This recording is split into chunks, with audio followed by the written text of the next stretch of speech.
teologi kitab 1 dan 2 Tawarik, Esra, Nehemia, dan Ester. Teologi dari kitab Tawarik. Kitab Tawarik memusatkan perhatian pada kerajaan Daud sebagai ungkapan teokratis dari maksud-maksud Allah yang berdaulat untuk memilih dan menebus umatnya dan akhirnya semua bangsa. Jadi permisi Bapak.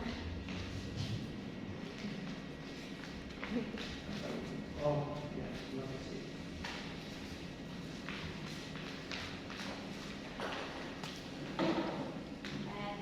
Kita lanjutkan lagi.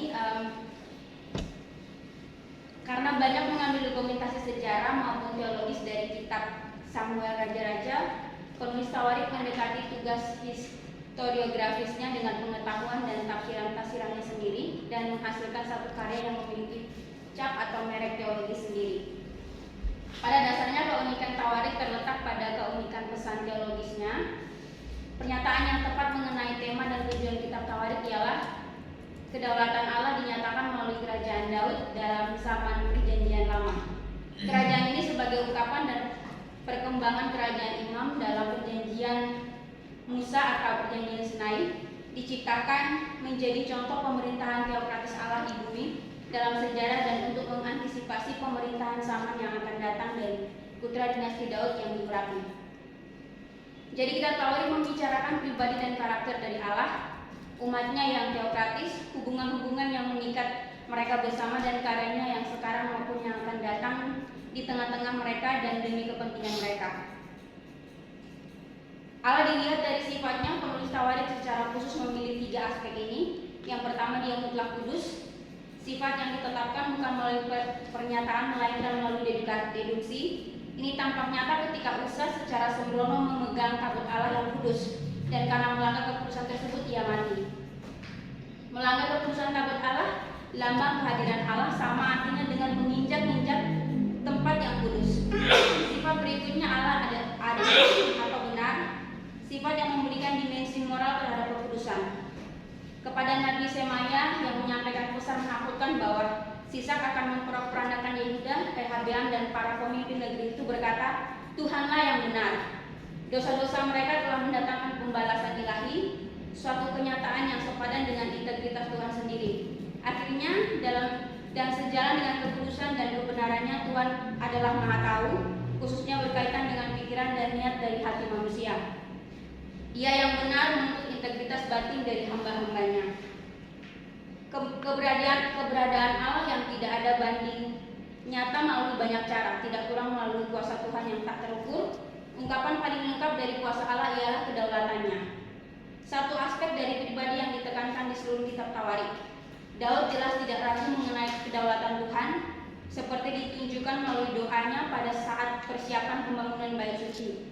Demikian juga Yosafat menyatakan kepada Tuhan, Engkau memerintah atas segenap kerajaan bangsa. Karya dan perbuatan Allah.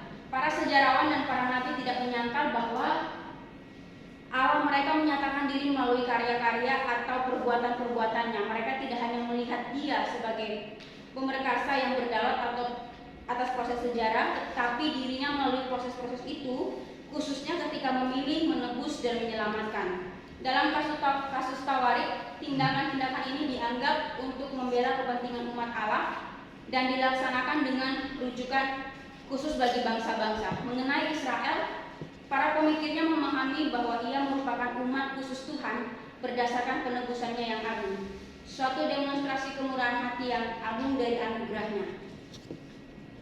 Penebusan tersebut dilakukan untuk melepaskan Israel dari belenggu penindasan Mesir kepada Tuhan yang enak dipikul. Perubahan arah kesetiaan ini ditetapkan secara jelas di Sinai ketika Israel menerima syarat-syarat penuh kemurahan dari perjanjian Musa. Syarat yang mengidentifikasikan umat tebusan itu sebagai suatu kerajaan imam atau imamat rajani yang tunduk kepada Raja Agung yang berkuasa atas seluruh bumi. Nah, kitab Tawarik ini tidak menguraikan perjanjian Sinai, tetapi agak menekankan perjanjian Daud, bahwa pernyataan rajani tentang pemerintahan Allah sudah diperkenalkan lebih dahulu melalui perjanjian Abraham maupun perjanjian Sinai. Tuhan mengingkapkan dirinya sebagai Tuhan atas bangsa itu, atas kerajaan itu, dan atas ibadah itu. Tuhan menyatakan diri melalui perbuatan-perbuatannya untuk membela umatnya adalah jelas sekali, tetapi kedaulatannya dan penyingkapan dirinya tidak terbatas kepada mereka. Penulis Tawarik mengajarkan bahwa dia bukan hanya Allah Israel, tetapi juga Allah bangsa-bangsa. Bukti paling mencolok bahwa Allah berkuasa atas bangsa-bangsa dan bahwa dia memakai mereka untuk melaksanakan tujuan-tujuan penyelamatannya ialah bukti yang dikaitkan dengan Koresi Raja Persia. Penulis Tawarik yang menulis pada akhir zaman pembuangan menawarkan kepada komunitas dalam pembuangan suatu harapan akhir dari penindasan sudah terlihat dan bahwa kepulangan ke negeri perjanjian sudah hampir berlangsung. Ciri paling mengagumkan tentang pemulihan tersebut adalah bahwa hal itu akan dilaksanakan atas inisiatif Raja Persia yang tidak mengenal Tuhan, raja paling perkasa yang pernah dikenal dunia. Umat dari kerajaan itu, dalam teologi kitab Tawarik, umat dari kerajaan itu didefinisikan secara sempit dan tepat, yaitu mereka adalah warga negara Israel, masyarakat teokratis itu. Bahkan secara lebih khusus mereka adalah warga kerajaan Daud. Mereka adalah warga kesatuan yang dipilih dan diberikan amanat untuk meneladani dan mewartakan kedaulatan Allah atas seluruh ciptaan. Sebagai suatu kerajaan imam yang dipanggil untuk tugas ini, struktur politik maupun ibadah berperan mengatur kepenuhan hidup kebangsaan mereka di hadapan Allah. Dan untuk mengartikulasikan bagaimana semua orang sebagai konsekuensi kesaksian mereka harus bertingkah laku sebagai makhluk ciptaan Allah. Karena itu orang tidak mungkin memahami teologi Tawarik tanpa memahami betapa pentingnya ibadah dan alat-alat formalnya bagi kehidupan bangsa atau umat teokratis tersebut. Titik fokus dari keselamatan dan kekuasaan tertinggi dalam perjanjian lama ialah Daud dan keturunan Daud. Abraham yang dipanggil menjadi bapak bangsa yang akan memberkati seluruh bumi mengerti bahwa dari dia akan melahirkan raja-raja. Sesungguhnya suatu bangsa yang rajani. Sesungguhnya suatu bangsa yang rajani ini semua terbatas pada Israel, bangsa pilihan itu, dan dikiaskan melalui Daud, raja pertama Israel yang mendapat legitimasi dan keturunannya yang meneladani dia. Lalu mencapai klimaksnya dalam diri sang anak Daud yang akan memerintah selama-lamanya adalah penting untuk melihat bagaimana Tawarik menetapkan garis-garis hubungan ini. Asal-usul dari bangsa itu, solidaritas umat manusia dan kedudukan Israel dalam jelas dari silsilah paling awal yang menelusuri manusia dari Adam sampai anak Nuh, Sem, Ham, dan Yafet. Perhatian diarahkan kepada keturunan Sem, di mana puncak keturunan Sem adalah Abraham. Dari dialah lahir keturunan yang akan menjadi aluran berkat sejati secara universal. Pada titik inilah salah satu cabang dari umat manusia dipilih menjadi perantara untuk menyampaikan atau meneruskan anugerah bagi umat manusia. Penerusan janji tentang satu bangsa dan raja-raja diberikan melalui Ishak terus kepada Yakob atau Israel. Demikianlah penulis Tawarik selalu menggambarkan dia. Kemudian asal-usul dari kerajaan itu. Setelah menunjukkan silsilah yang menyoroti anak-anak Israel, sang pengarang membicarakan Yehuda dan keturunannya. Kemudian dalam 12 ayat sampai pada Daud, sungguh terlihat bahwa penulis kitab Tawarik ingin sekali memperlihatkan hubungan antara suku pilihan dengan seorang yang berkenan di hatinya. Bagi dia bukan bangsa Israel yang memiliki arti penting, melainkan rajanya dan keturunannya yang rajani. Dua fokus teologis yang muncul dalam analisis Tawarik bahwa Allah adalah pemilik kerajaan itu dan umat kerajaan tersebut.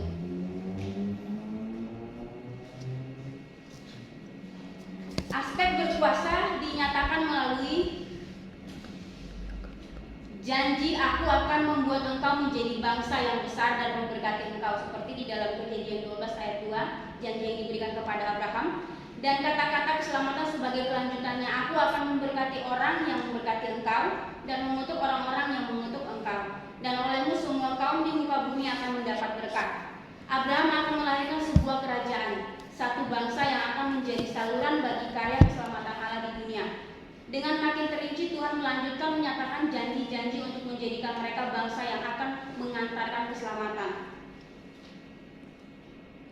Penulis Tawarik ingin mengadakan hubungan antara Adam, raja pertama, dengan Daud, lambang raja manusiawi yang hidup di bumi. Garis keturunan yang meluas dan menyempit dari Adam tidak menyisakan keraguan-raguan bahwa prisma sejarah dunia pada akhirnya mengarahkan seluruh fokus pada anak Isai.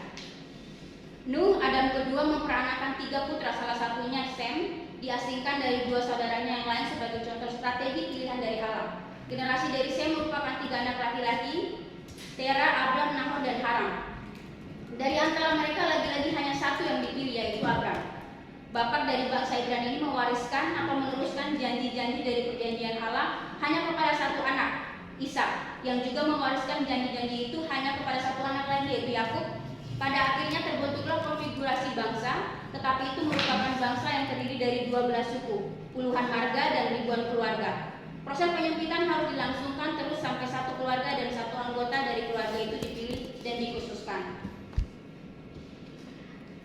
Sifat dari perjanjian tersebut, pemilihan Daud oleh Tuhan dan pengurapannya oleh Samuel di dalam Samuel 1 Samuel pasal 16 ayat 1 sampai 13 tidak menimbulkan keraguan bahwa Daud menjadi raja semata-mata karena anugerah serta tanpa syarat yang terikat atau sudah diperkirakan. Tuhan telah menolak Saul, di mana menurut kata-kata Samuel dia telah memilih orang yang berkenan di hatinya, dan Tuhan telah menunjukkan dia menjadi raja atas umatnya. Walaupun ada sedikit alasan bahwa perjanjian dengan Daud itu tidak bersyarat, baik dilihat dari pemberiannya maupun kekekalannya, namun kenikmatan-kenikmatan dari perjanjian itu bagi Daud dan bangsa itu tergantung pada ketaatan mereka pada perjanjian Musa yang mengatur berfungsinya kerajaan tersebut. Dalam hal ini dan hanya dalam hal ini perjanjian Daud bersyarat. Daud sendiri menerangkan itu kepada Salomo ketika dia menjanjikan bahwa engkau akan berhasil jika engkau melakukan dengan setia ketetapan-ketetapan dan hukum-hukum yang diperintahkan Tuhan kepada Musa untuk orang Israel. Fungsi dari perjanjian tersebut sebagai kerajaan imam dan bangsa yang kudus, Israel dipanggil ke dalam perjanjian untuk melayani sebagai imam, yaitu mewakili bangsa-bangsa di bumi di hadapan Tuhan Allah dan untuk menjadi teladan di hadapan mereka. Apa artinya tunduk? Ini adalah panggilan bagi semua orang menurut maksud penciptaan, atau dengan kata lain, Israel harus mendemonstrasikan dalam kehidupan sosial, politik maupun keagamannya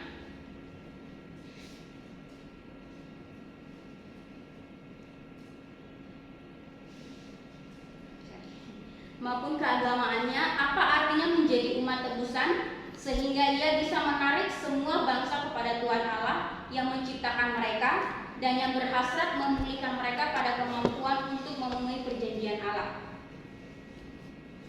Kitab Tawarik mengawali catatannya tentang sejarah kerajaan itu dari Adam, sebab perhatiannya bersifat universal dan bertujuan mendemonstrasikan bahwa umat teokratis Israel adalah bagian dari dan bersumber pada sejarah umum semua manusia. Ini adalah prasyarat teologis kepada kemampuan Israel untuk melakukan pelayanan rangkap, yaitu perantara dan teladan anugerah Allah yang menyelamatkan dunia. Karena itu kerajaan teokratis tidak dapat dipisahkan dari arah peristiwa-peristiwa manusia yang universal. Inilah yang dimaksud dengan nama Israel, suatu kerajaan imam dan bangsa yang kudus. Kenyataannya sejarah Israel dalam sejarah rencana teokratis Allah bahkan sebelum itu adalah sejarah mengenai perjuangan terus-menerus untuk tetap hidup sebagai terang bagi bangsa-bangsa dalam dunia yang memusuhi dan menentang kesannya. Karena itu penulis Tawarik menyusun tulisannya sehubungan dengan aspek teologi ini dari sisi perlawanan terhadap kerajaan, penyataan kerajaan itu, dan hukuman bagi kerajaan itu. Arah kerajaan itu dalam akhir zaman, pengampunan dan pemulihan, kendati pun terdengar nada pesimisme dalam pembuangan, namun di seluruh kitab Tawarik terpancar harapan karena Allah perjanjian itu diandalkan. Dia tidak mungkin menyangkali dirinya sendiri. Dalam doanya yang terkenal saat menabiskan bait suci, Salomo memohon kepada Tuhan agar jika umatnya berbuat dosa dan dibuang, maka dia mau mendengarkan dari surga dan mengampuni dosa umatmu Israel dan mengembalikan mereka ke tanah yang telah kau berikan kepada mereka dan nenek moyang mereka. Ini tentu saja menuntut pertobatan, suatu keinsafan hati yang didoakan secara sungguh-sungguh oleh raja itu. Janji untuk menegakkan kerajaan itu selamanya. Syarat-syarat pemulihan yang dinyatakan secara jelas dalam doa Salomo barangkali dinyatakan oleh firman Tuhan yang disampaikan Nathan kepada Daud pada peristiwa pernyataan perjanjian Daud. Tetapi penekanan di sana pada prakasa mulia Tuhan sendiri untuk setia pada perjanjiannya. Demikianlah Allah berkata, aku akan menentukan tempat bagi umatku Israel dan akan menanamkannya sehingga ia dapat diam di tempatnya sendiri dengan tidak lagi dikejutkan dan tidak pula ditekan oleh orang-orang lain seperti dahulu. Kerajaannya yang diwujudkan melalui umatnya Israel dan secara khusus melalui keturunan Daud akan ditegakkan selamanya. Bahkan setelah kerajaan itu terpecah, ada pengertian yang jelas bahwa kekuasaan tertinggi Tuhan melalui hambanya Daud akan berlangsung selamanya. Seperti dalam 2 Tawarik pasal 13 ayat yang ke-5. Kita akan melihat teologi dari Ezra Nehemia. Dalam komposisi aslinya, kitab Ezra dan Nehemia merupakan satu kitab, sehingga tepat jika analisis teologinya diperlakukan atau dianggap demikian. Selain itu, jika orang membaca bagian-bagian dari keduanya secara bersamaan, pasti kita akan melihat kesamaan latar kesejarahan dan latar keagamaan mereka, kesamaan persoalan-persoalan yang menjadi perhatian dan kesamaan sudut pandang dalam renungan mereka. Faktor-faktor ini begitu kuat sehingga orang nyaris terpaksa mengakui bukan hanya kesatuan komposisi melainkan kesatuan penulisan atau penyuntingan. Ezra pasal 1 ayat 1-3a merupakan pengulangan dari 2 Tawarik pasal 38 ayat 22-23, penutup dari sejarah yang ditulis sang penulis sejarah Tawarik. Jadi ada suatu keterkaitan terencana antara dua kitab ini. Suatu keterkaitan yang menyarankan bahwa penulis sejarah tersebut adalah penulis kitab Tawarik maupun Ezra Nehemia, atau bahwa ia menambahkan yang terkemudian pada karyanya sendiri. Ezra dan Nehemia merupakan sambungan dari Tawarik, narasi yang berawal di mana Tawarik berhenti, karena ia mengulang sejarah teokrasi sampai akhir pemerintahan Nehemia sebagai gubernur.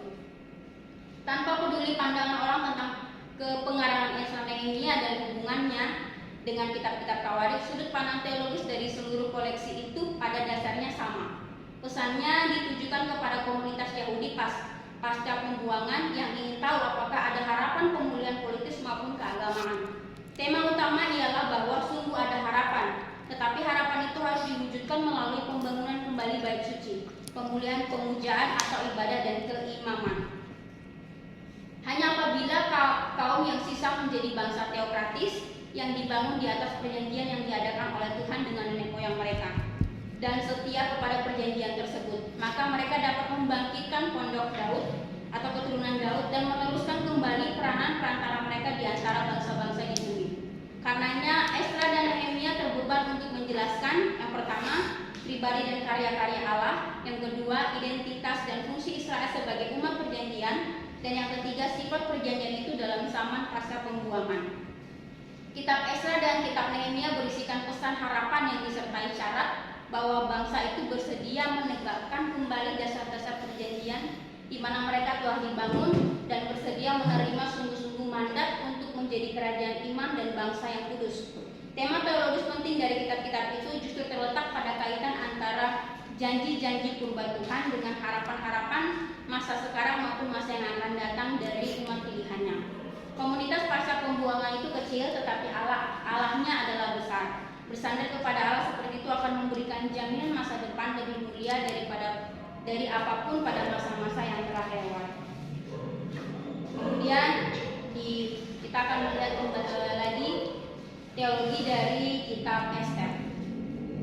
Kitab Ester bersama-sama dengan Kidung Agung memiliki keunikannya sebagai satu-satunya kitab dalam perjanjian lama yang tidak menyebutkan nama Allah. Kelalaian ini sebenarnya merupakan alasan untuk banyak diskusi mengenai kanonitas kitab Ester. Bagaimanapun kriteria semena-mena tersebut memperlihatkan ketidakpekaan yang sangat besar terhadap kehadiran Allah dalam kitab ini. Singkatnya, tidak ada nama ilahi itu hanya berfungsi untuk menekankan sifat transender pernyataan diri Allah, bahwa hal-hal itu terjadi membuktikan kedaulatan Allah dalam mengendalikan segala perkara tentang hidup dan mati. Mata iman seperti itu dapat melihat bahwa pemeliharaan bekerja bahkan atau khususnya ketika tidak ada saran-saran yang lazim untuk penyikapan diri ilahi. Dalam kitab Ester, Tuhan dinyatakan secara khusus dalam kedaulatannya, tuntunannya agar umat memberikan kesetiaan dan penghormatan dan kelepasan untuk umat pilihannya. Kita harus ingat bahwa Ester berhubungan dengan komunitas Yahudi yang terserak di diaspora, tetapi bukan bangsa Yehuda yang sudah dipulihkan. Perbedaan ini penting karena perjanjian itu diadakan bukan dengan bangsa yang bermacam-macam jenis serta tersebar, tetapi dengan bangsa yang berhimpun dan beribadah sebagai suatu kesatuan atau eksistensi bersama. Bait Suci dan Yerusalem tetap menjadi pusat dari program teokratis, dan di sanalah dan hanya di sana Tuhan berjanji untuk bertemu dengan umat perjanjiannya sebagai satu ungkapan kolektif dari kerajaan-kerajaan di bumi.